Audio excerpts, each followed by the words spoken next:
It was a regular Saturday evening, or at least, it should have been. The kind of evening where you settle into the quiet of your home, the scent of dinner still lingering in the air, and a sense of normalcy wrapping around you. But that night, everything changed. I was coming back from work early. An odd occurrence, but one I didn't think twice about. The door to our apartment was slightly ajar. I didn't even pause at first, just assumed I had left it that way. But then I heard voices soft, hushed, yet unmistakable, and the scent of her perfume, the one I had always loved, but now felt so foreign to me, hit me before I even walked further inside. As I pushed the door open, I saw it. There they were, on the couch, her hands tangled in his hair, her back arched in a way that was meant only for me.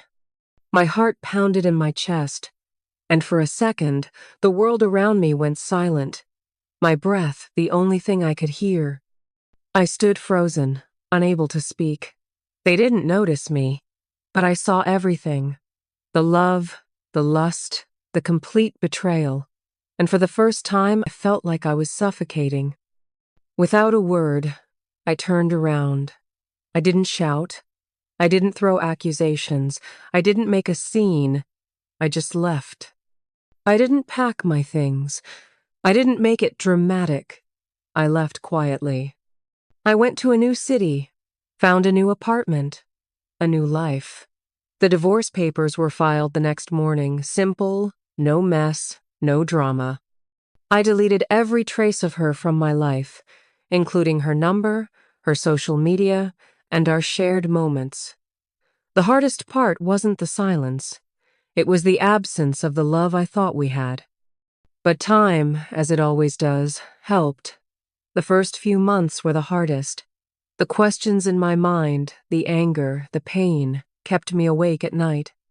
I questioned everything we'd built, every word, every promise she'd made. And then, slowly, the days began to stretch into weeks, then months, and before I knew it, a year had passed. The pain, the confusion, it all became distant, like something that happened to someone else. I kept busy. Work consumed me. I found new hobbies, new things that filled the void she had left. I thought I was healing, and maybe, in some ways, I was. But there was always that small piece of me that wondered, what if? I never expected her to reach out. I never wanted her to, either. I thought I was over it, over her. But one evening, I was walking home from work, just another normal day, when I saw her, standing there, under the streetlight outside my building. She looked smaller, fragile even. I couldn't believe it. My mind raced, but my feet kept walking, instinctively moving in the opposite direction. But she called out. "Hey," she said, her voice trembling. "I've been trying to find you." I froze. Her voice so familiar, yet so foreign, brought everything rushing back. I didn't say anything. I didn't know what to say. I wanted to turn around and walk away. I wanted to leave her in the past, where she belonged. But something stopped me. She was standing there, waiting for me to make a decision, waiting for me to decide what to do with this moment. I sighed, the years of silence between us heavy in the air. "What do you want?" I finally asked, the words feeling strange on my tongue. I need to talk to you. Please," she said, desperation in her voice. "I know I messed up. I need to tell you why." I didn't know what she could possibly say. She had already made her choice, and so had I.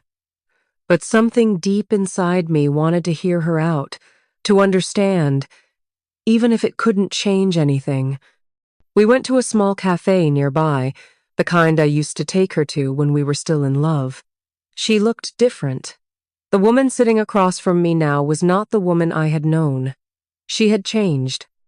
"I made a mistake," she started, her voice barely a whisper. "I thought I could have everything. You, everything. But I was wrong. I know that now." I didn't interrupt. I just let her speak, watching her as she spoke. The regret in her eyes was evident, but it wasn't the regret I had imagined. It was something deeper, something raw. I thought I could handle both worlds, she continued, her hands shaking.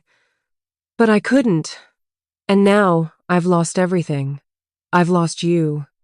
I wanted to feel anger, to scream at her, to make her understand how much she had hurt me. But all I felt was tired. Tired of the games. Tired of the lies. She was asking for forgiveness, but I wasn't sure she deserved it. I know I don't deserve your forgiveness, she said, wiping away a tear. But I need you to know that I miss you. I miss us. For a moment, just a fleeting moment, I almost believed her. Almost. I looked at her, taking in the woman who had once been everything to me. Why now? I asked. After all this time, why come back now? She hesitated, as though the answer was hard to find. Because my new life, it didn't work. It wasn't what I thought it would be. And I realized too late what I had with you. I thought I could find someone else, that I could find happiness somewhere else. But I was wrong.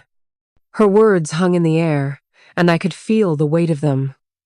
The thing was, I had heard these words before promises, apologies, regrets. But they couldn't erase the past.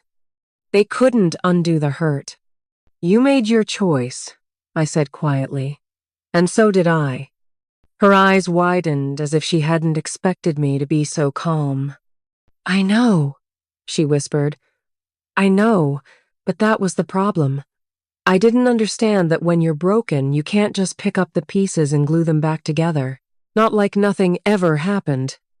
I stood up, looking at her one last time. I'm not the person I was back then.